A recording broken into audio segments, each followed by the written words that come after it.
মহব্বতে বলেন একজন সাহাবী দাঁড়িয়ে গেল নবীজির এই ঘোষণা শুনে, ইয়া রাসূলুল্লাহ সাল্লাল্লাহু আলাইহি ওয়াসাল্লাম, নবী গো, আপনি যে নেকির বয়ান করলেন 50 লক্ষ নেকি হবে, একটা নেকির কত দাম, একটা নেকির কত পাওয়ার, একটা নেকির কত মূল্য আপনার পবিত্র জবান থেকে শুনতে চাই। সুবহানাল্লাহ বলেন। আমার নবীজি এখন সাহাবীদের সামনে একটা নেকির ওয়াজ করে, আওয়াজ দিয়ে বলেন কয়টা নেকি?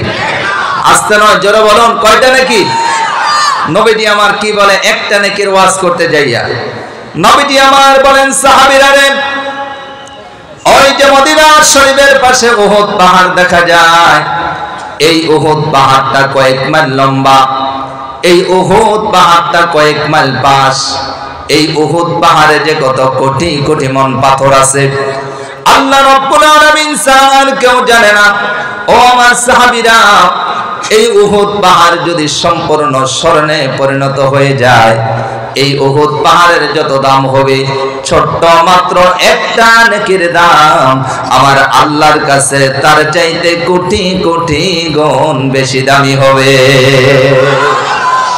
নবীজি বলেন, উহুদ পাহাড় এটা যদি স্বর্ণে পরিণত হয়ে যায়, এই উহুদ পাহাড়ের যে দাম হবে, একটা নেকির দাম আল্লাহর কাছে তার চাইতে কোটি কোটি গুণ বেশি দামি হবে। ওই রকম যদি কেউ যে শেষ মোনাজাত দিয়ে যাবে, কথা আমলের নিয়তে শুনবে, এই রকম নিয়ত করলে 50 লক্ষ নেকি জমা হবে। সুবহানাল্লাহ বলে।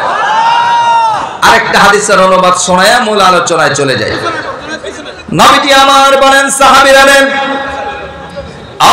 সাহাবীরা, যেখানে কোরআনের আলোচনা হয়, যেখানে হাদিসের আলোচনা হয়, এমন একটা মাহফিলে যদি তোমরা বসতে পারো আর যদি কথাগুলো আমলের নিয়তে শুনতে পারো, ও সাহাবীরা, আমার আল্লাহ পাক যে তোমাদের কত ভালোবাসে, এই কথা শোনার কারণে আর আমল করার কারণে আল্লাহ রাব্বুল আলামিন তোমাদের জীবনের সবগুলা গুনাহ মাফ করে দিবে।